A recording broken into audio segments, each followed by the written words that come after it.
que les protestants n'accordent pas tous la même valeur au sacrement. Alors c'est tout à fait exact, il y a des différences là qui sont très sensibles, en particulier entre luthériens et réformés. Ce que l'on peut dire, c'est d'abord que ces différences sont réelles, mais ne sont pas des différences séparatrices, comme on dit en catholicisme, que ça n'empêche pas actuellement la pleine intercommunion entre luthériens et réformés. Alors il me semble que la différence se joue, je la formulerai de cette manière-là. Pour un luthérien, la venue de Dieu ou la parole de Dieu se fait aussi bien à travers la prédication que sur le sacrement, qui sont sur le même plan et qui ont la même valeur.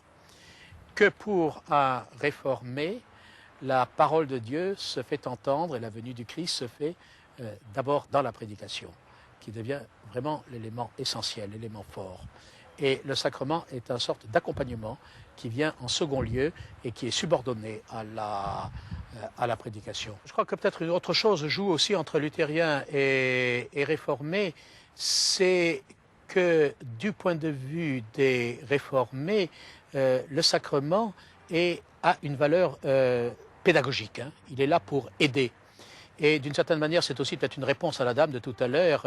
Nous ne sommes pas des purs esprits. Nous avons besoin de signes. Nous avons besoin d'avoir, Calvin disait, des sortes de béquilles pour nous aider à marcher. Et les sacrements sont là pour cela. Il y a plusieurs textes où Calvin dit qu'au fond, ce serait effectivement tellement mieux si on n'avait pas besoin d'assemblée, si on n'avait pas besoin de sacrements et tout ça, mais que nous en avons besoin et qu'il ne faut pas que nous oublions nos propres faiblesses et que vouloir s'en passer, alors ce serait faire preuve vraiment d'orgueil spirituel.